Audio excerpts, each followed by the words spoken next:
김영민 위원님 질의해 주시기 바랍니다. 하승수 변호사님 앞으로 좀 나와주시고요. 네, 그 사이에 잠깐 얘기 좀 해볼게요.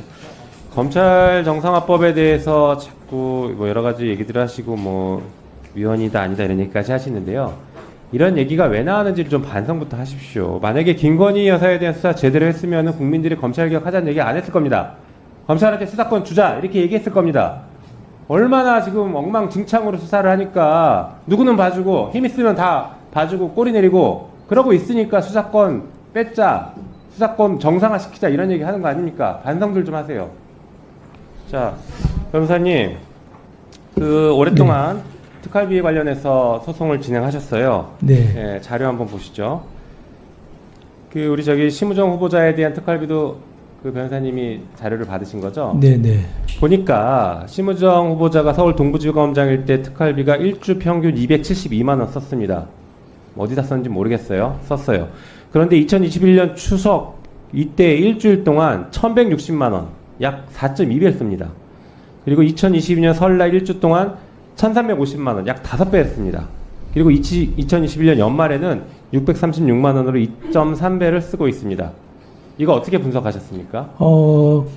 제가 보기에는 명절 앞두고 쓴 거는 명절 떡값으로 쓴 것 같고요. 연말에 쓴 건 아마 남은 돈을 몰아 쓴 게 아닌가 싶습니다. 그리고 이런 패턴은 심우정 후보자에게서만 나타난 건 아니고, 대표적으로 윤석열 전 검찰총장 같은 경우는 서울중앙지검장 시절에 4번의 명절이 있었는데 2억 5천만 원을 떡값으로 썼습니다. 그리고 다른 지검 지청에서도 연말에 몰아쓴 사례들은 많기 때문에 제가 보기에는 심우정 후보자의 동부지검장 시절에 쓴 건 명절 떡값 그리고 연말에 남은 돈을 좀 몰아쓴 게 아닌가 추정이 됩니다. 네, 아까 후보자는 이게 수사 중이었다, 당시에도 무슨 수사가 진행되고 있었다라고 마치 수사에 쓴 것처럼 얘기했어요. 자, 후보자님, 이 떡값입니까 아닙니까? 딱 그것만 아닙니다.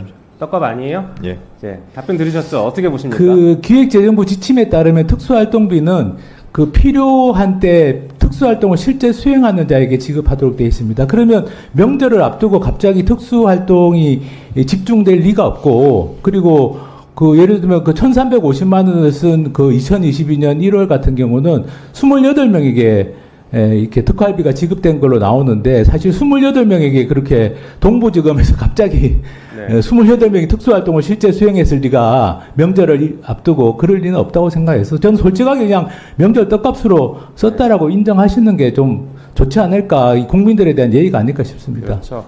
네, 그 다음 페이지 보여주시죠.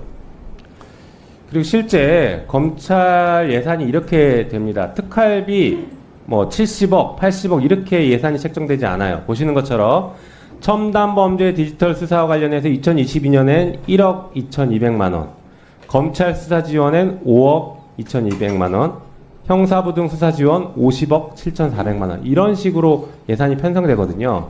그럼 방금 말씀하신 것처럼 특활비는 이 예산 편성된 그 항목대로 그 수사와 관련된 항목에만 지출을 하는 게 맞죠? 그렇게 해야 되는데 그렇게 하지 않는 걸로 알고 있습니다. 그렇죠. 네. 다시 말해서 저번에 법무부 장관은 마약 수사 때 마약을 사는데 특활비를 쓴다 이 얘기를 했어요. 그 돈은 2억 7,500만 원을 넘으면 안 되는 거죠. 원래는 그런데 검찰 같은 경우는 일단 저렇게 해서 예산을 받으면 그냥 섞어서 그냥 정기적으로 지급하는 거는 전국의 검찰청에 나눠주고, 맞습니다. 나머지 수시분이라고 하는 건 검찰총장 임의로 그냥 자의적으로 쓰고 있는 걸로 봅니다. 맞습니다. 실제로 저희가 법사위에서 현장 검증 갔을 때에도 특활비 때문에 갚는데 그렇게 관리를 하고 있습니다. 이 예산 항목대로 얼마를 썼다라고 전혀 관리하지 않습니다. 네. 조금 전에 후보자도 항목을 모른다라고 답을 해요. 이게 심각한 문제 아닙니까? 저는 이거 범죄라고 보는데 어떻게 보십니까? 예, 사실은 국회에서 통과시킨 예산을 완전히 무시하고 돈을 사용하는 것이고, 또 기획재정부 지침에 어긋나는 부분이 많은데 그 중에 일부는 범죄에 해당할 수도 있다라고 생각합니다. 네, 그러시죠. 예, 그럼 들어가시고, 네, 그 다음에 임선훈 기자님 잠시 나오시겠습니까? 네, 기자님도 오랫동안 특활비 문제를 취재를 하셨는데, 네. 심우정 후보자를 비롯해서 특활비의 문제점들을 누구보다 잘 알고 계실 것 같습니다. 네. 그 문제점 짧게 말씀 주시고, 특히 심우정 후보자가 법무부 차관 시절에 법무장관 특활비 비공개 처리했던 적이 있었다라는 얘기가 있는데 거기에 대해서 좀 말씀 주시면 좋을 것 같습니다. 네. 시간이 별로 없어서 그냥 답변하시면 됩니다. 네. 일단 그 검찰 특수활동비 자료 같은 경우에는 제가 확인한 자료가 지금까지 공개받은 자료 전체 확인한 게 6만 장 정도 되는데요. 6만 장 중에서 집행 내역을 좀 구체적으로 가리지 않은 검찰에서 실수로 가리지 않은 자료가 한 0.2%, 한 100장 정도가 됩니다. 이 100장은 이제 특수활동비를 어디다 좀 썼는지 구체적으로 알 수 있는 그 증거들이죠. 직접적인 증거들인데 이를 보면은 사실 특수활동에 썼다고 보기 어려운 것들이 대다수입니다. 이를테면 뭐 파리바게뜨 한정판 헬로윈 케이크를 샀다든지, 뭐 스타벅스에서 음료를 사고 뭐 상품을 받기 위한 프리퀀시를 적립했다든지, 공기청정기 대여비로 썼다든지, 아니면 뭐 검사들하고 가서 이제 한우나 뭐 염소고기 이런 회식을 했다든지, 그러니까 그야말로 이 각양각색의 오남용 사례가 나오고 있고요. 그럼 반대로 얘기했을 때 0.2%를 제외한 99.8%의 집행 내역이 실제로 공개된다면 어떨까요? 아마 그 결과는 뭐 모두가 상상하는 것 이상의 오남용 부정사용 실태가 드러날 것으로 보입니다. 좀 아까 하승수 변호사께서 설명하신 이런 이제 특수활동비가 특정 기간에 몰려서 집행되는 것 또한 특수활동비를 특수활동에 쓰지 않는다는 아주 강력한 정황으로 보이고요. 제가 뭐 지금 간략하게 말씀드릴 수 있는 그 부정사용과 오남용의 증거들은 이렇게 두 가지. 가리지 않은 영수증을 통한 직접 증거, 그리고 특수활동비가 공교롭게 특정 시점에 아주 폭발적으로 금액이 증가한다는 정황, 이렇게 일단 두 가지를 설명드릴 수 있을 것 같고요. 정보공개 청구 관련해서는 제가 이제 올해 1월에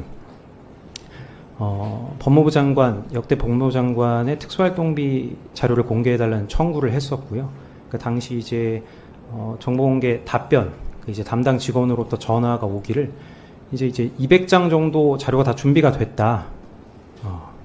이제 당신이 와서 가져가든지 우리가 보내주면 되는데, 이 당시 이제 차관, 그러니까 심우정 후보자의 결재가 안 나고 있어서 조금만 기다려달라는 얘기를 해요. 그리고 나서 좀 시일이 지나서 한 일주일, 6일 정도 시간이 지나서 이 법무부로부터 통지가 옵니다. 왔는데 이제 정보 비공개 결정이 내려진 거예요. 그래서 황당하잖아요. 그래서 이제 그 배경을 좀 살펴봤던 것이죠. 당시 이제 배경을 좀 구체적으로 살펴보고자 했던 이유는 이미 하승수 변호사께서 정보공개 행정소송을 통해서 검찰 특수활동비의 공개 판례를 이미 이끌어낸 바 있고요.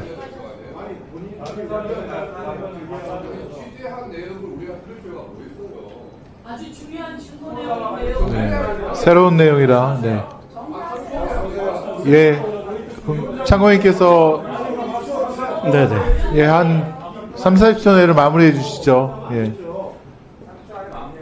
네, 알겠습니다. 뭐 아무튼 그렇게 해서 이제 정보공개가 비공개 통지된 것을 뭐 배경을 좀 살펴봤고, 뭐 법무부 내부 직원으로부터 일종의 뭐 증언 비슷한 것을 들을 수 있었는데, 당시 이제 법무부 장관의 특수활동비 자료가 공개되는 것을 기화로 해서 이 검찰 내에 법무부에 이제 파견되어 있는 엘리트 검사들이 주로 속해 있는 검찰국이라든지 이런 곳에 특수활동비 자료가 연쇄적으로 공개되는 것을 좀 우려한 것 같다라는 취지의 답변을 들었고, 그 내용으로 당시 이제 비공개 결사 결정에 뭐 국민의 알 권리나 이런 부분들은 좀 등한시되어 있는 것이 아닌가, 뭐 그런 의혹을 뭐 갖고 있어서 관련 내용을 뭐 기사화한 적이 있습니다.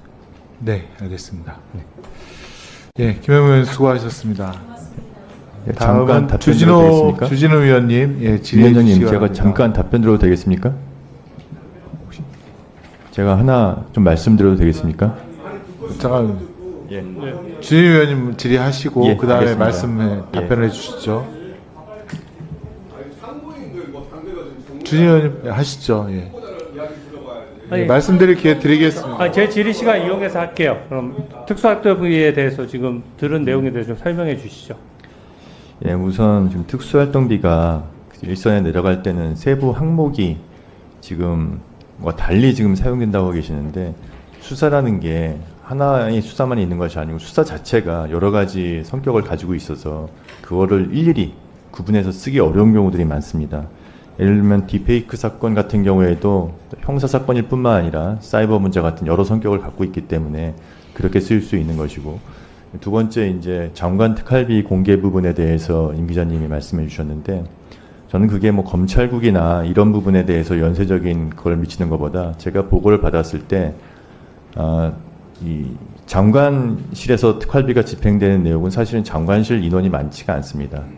지난 정부에서 장관실 특활비 집행 내역이 공개되는 것도 마찬가지로 모든 기준과 원칙과 동일하게 편성 집행 목적이나 수령자가 특정될 수 있는 내용은 정보공개 판결의 취지상 공개돼서는 안 된다는 그냥 그런 원칙과 기준에 따라서 저는 지시를 했을 뿐입니다.